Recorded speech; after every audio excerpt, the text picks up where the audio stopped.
Северная Осетия – форпост России или его часть. Во Владикавказе прошел круглый стол на тему определения места нашей республики в системе региональных и международных отношений. В течение многих десятилетий Осетия считалась административным, общественно-политическим и социально-экономическим центром Северного Кавказа. Однако тяжелые времена после развала Советского Союза пошатнули эту роль. И вот уже сегодня многие представители подрастающего осетинского поколения стали сомневаться в обоснованности такого положения республики. Эта тема серьезно волнует как представителей Общественной палаты, так и представителей духовенства, собравшихся обсудить немаловажный вопрос.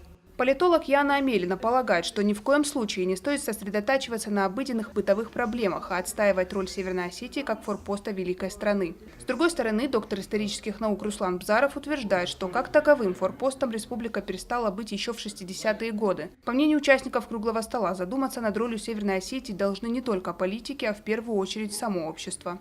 Мы иногда находимся в позе смотрящего, наблюдающего.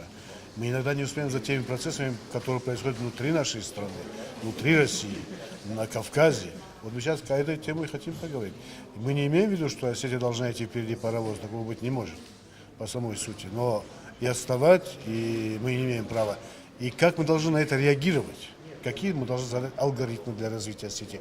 Вообще расставить приоритеты, точки, цели, задачи.